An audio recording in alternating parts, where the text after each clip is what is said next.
आज से हम स्टार्ट करने जा रहे हैं मैथ्स यानी गणित की सीरीज और पहला चैप्टर हम लोग यहाँ पढ़ने जा रहे हैं संख्या पद्धति। हम लोग गणित को बिल्कुल बेसिक से पढ़ेंगे, एक एक बिंदुवार पढ़ेंगे, बिल्कुल बेसिक से, बिल्कुल निम्न स्तर से हम बिल्कुल स्टार्ट करेंगे।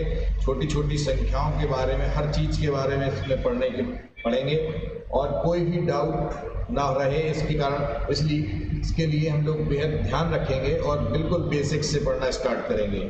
आइए स्टार्ट करते हैं गणित का पहला चैप्टर संख्या पद्धति। और संख्या पद्धति को हम लोग स्टार्ट करेंगे।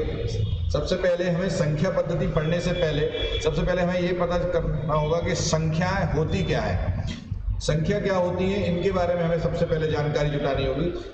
तो इनके बारे में बता दूं कि संख्या वो गणितीय वस्तुएं जिनका उपयोग गिनने, मापने और नामकरण करने के लिए किया जाता है, उन्हें संख्या कहते हैं।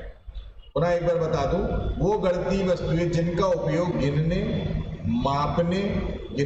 मापने और नामकरण करने के लिए किया जाता है, उन्हें संख्या कहते हैं। और संख्याओं को निम्नलिखित प्रकार होते हैं। संख्याओं के कई प्रकार होते हैं, जैसे प्राकृतिक संख्याएं हैं, पूर्ण संख्याएं हैं, पूर्णांक संख्याएं हैं, सम संख्या है, विषम संख्या है, भाज्य संख्या है, अभाज्य संख्या है, सह अभाज्य संख्या है, परिमेय संख्या है, अपरिमेय संख्या है।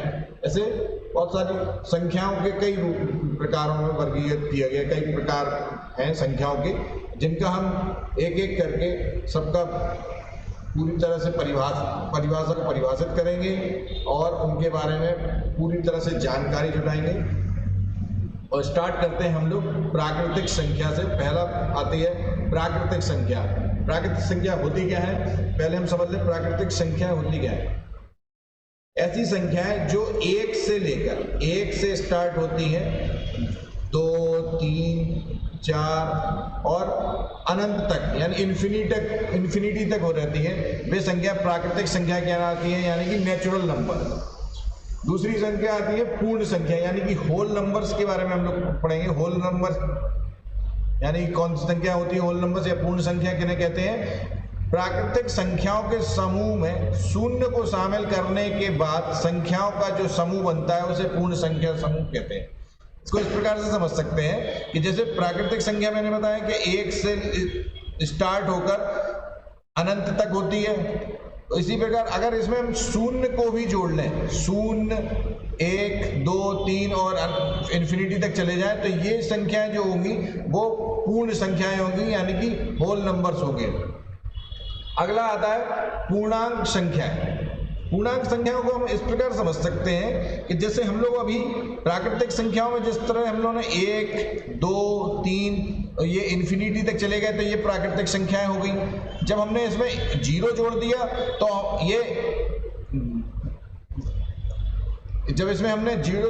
ये पूर्ण संख्या हो गई। यदि अगर हम 0 के भी पीछे यानी कि -1, -2, -3, -4 और यहाँ माइनस के इन्फिनिटी तक चले जाए तो ये पूर्णांक संख्याएं कहलाती हैं, यानी कि इंटीजर्स नंबर। यानी कि -इन्फिनिटी से +इन्फिनिटी तक, बीच में 0 रहेगा, +इन्फिनिटी तक की जो संख्याएं होती हैं वो पूर्ण संख्याएं होती हैं। पूर्ण संख्याओं को हम लोग 2 भागों में बांट देते हैं, और मतलब अगर हम शून्य को भी मान लें तो 3 भागों में एक प्रकार से बांट देते हैं। जब पहली होती है धन पूर्णांक संख्याएं, यानी कि 1 +1 +2 +3 ये इन्फिनिटी तक। और ऐसे ही नेगेटिव इंटीजर नंबर होते हैं, यानी कि ऋण पूर्णांक संख्याएं, ये होती हैं -1 -2 -3, ये इन्फिनिटी तक चलता है। ध्यान दें कि ऋण पूर्णांक की सबसे छोटी संख्या -इन्फिनिटी है, जो प्राप्त नहीं की जा सकती, और सबसे बड़ी संख्या -1 है।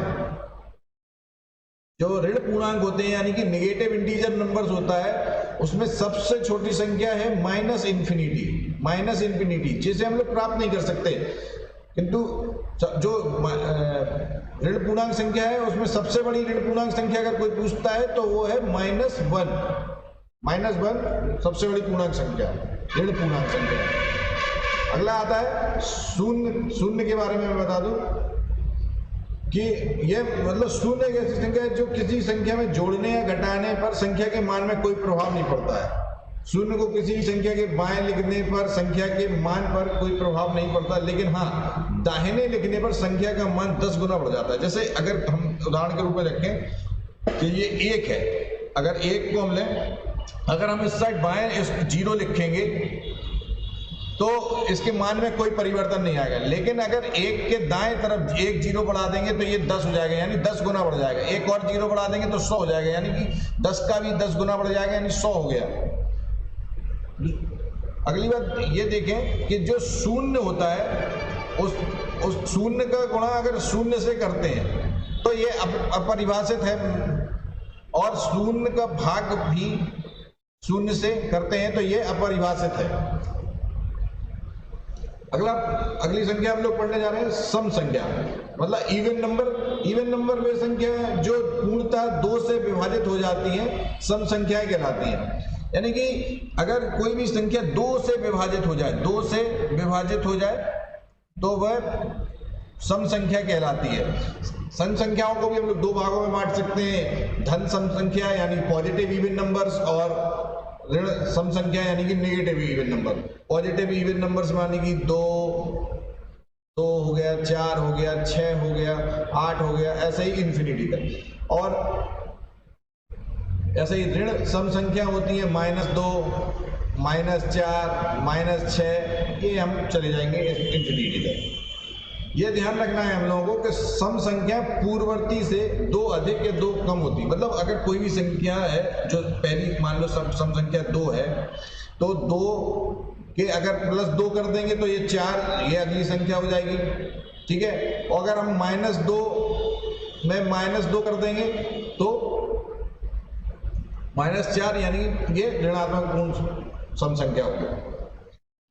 और प्रत्येक पूर्णांक अपने पूर्ववर्ती पूर्णांक से 1 अधिक और पूर्ववर्ती से 1 कम होता है। किसी पूर्णांक में 1 जोड़ देने पर ठीक अगला और 1 घटा देने पर ठीक पूर्व वाला पूर्णांक प्राप्त होता है, ठीक है। अगली संख्याओं पे आते हैं विषम संख्या यानी कि ऑड नंबर। ये वे संख्या होती है जो 2 से पूर्णतः विभाजित नहीं होती, जैसे जिसमें 2 से भाग नहीं जाता है वह विषम संख्याएं कहलाती हैं, यानी कि ऑड नंबर्स कहलाते हैं। ये पॉजिटिव ऑड नंबर्स भी होते हैं, यानी कि 1, 3, 5, 7, 9, 11, 13 ऐसे इन्फिनिटी तक। और ऋण पूर्णांक ऋण विषम संख्याएं भी होती हैं, यानी कि -1, -3, -5, -7 ये संख्या होती है। अगली संख्या हम लोग पढ़ने जा रहे हैं भाज्य संख्या यानी कंपोजिट नंबर। कंपोजिट नंबर के बारे में हम पढ़ लें कि वे धन संख्याएं जो एक या स्वयं के अलावा भी किसी अन्य संख्या से पूर्णतः विभाजित हो जाएं उन्हें भाज्य संख्याएं कहते हैं। इन्हें संयुक्त संख्या भी कहते हैं, जैसे 6, 8, 9, 10, 12 ये सभी भाज्य संख्याएं, क्योंकि ये संख्याएं ये संख्या स्वयं से तथा एक के अतिरिक्त अन्य संख्याओं से भी पूर्णतः विभाजित होती हैं। भाज्य संख्याओं के लिए एक बात ध्यान रखें कि भाज्य संख्याओं के लिए आवश्यक है कि कम से कम 3 संख्याओं से अवश्य विभाजित हो। भाज्य संख्या कम से कम 3 संख्याओं से अवश्य विभाजित होनी चाहिए, तभी वो भाज्य संख्याएं कहलाती हैं। इन्हें यौगिक संख्याएं भी कहते हैं। भाज्य संख्याओं के लिए कम से कम 3 संख्याओं से विभाजित होना जरूरी है, ठीक। अगला आता है अभाज्य संख्या यानी कि प्राइम नंबर। वे धन संख्याएं जो स्वयं तथा एक के अलावा किसी अन्य संख्या से पूर्णतः विभाजित ना हो अभाज्य संख्या कहलाते हैं, जैसे कि 2, 3, 5, 7, 11। ये मतलब या तो स्वयं से विभाजित होंगे या एक से विभाजित होंगे, अन्य किसी संख्या से विभाजित नहीं होते। अभाज्य संख्याओं के लिए यह आवश्यक है कि वे केवल 2 संख्याओं से विभाजित हो। दो ऐसी अभाज्य संख्या है जो सम संख्या भी है और सबसे छोटी अभाज्य संख्या भी है। संख्या 1 केवल स्वयं से विभाजित होती है, अतः यह ना तो भाज्य संख्या है और ना ही अभाज्य। अगर कोई व्यक्ति पूछता है कि 1 क्या भाज्य संख्या है, तो ये ना तो भाज्य संख्या है ना अभाज्य संख्या है। अगला पढ़ते हैं हम लोग सह अभाज्य संख्या। सह अभाज्य संख्या के बारे में हम स्टार्ट करें। ये संख्याओं के ऐसे जोड़े जिनमें एक के अतिरिक्त कोई अन्य गुणनफल उभयनिष्ठ ना हो, तो ऐसे जोड़े की 2 संख्याएं परस्पर अभाज्य संख्याएं अथवा सह अभाज्य संख्याएं कहलाएंगी। जैसे 7 और 3 में एक के अतिरिक्त अन्य कोई भी उभयनिष्ठ गुणनफल नहीं हो सकता इसका, यानी कि 3 और 7 परस्पर अभाज्य है और यह सहभाज्य है। जैसे कि 4 और 7, 16 और 25, 15, 17, 27, 32 ये जोड़े हैं। यानी कि एक प्रकार से सहभाज्य संख्या को हम कह सकते हैं कि ये एक ग्रुप होता है, एक जोड़ा होता है दो संख्याओं का, जो जिनका और अन्य कोई गुणनफल नहीं होता है।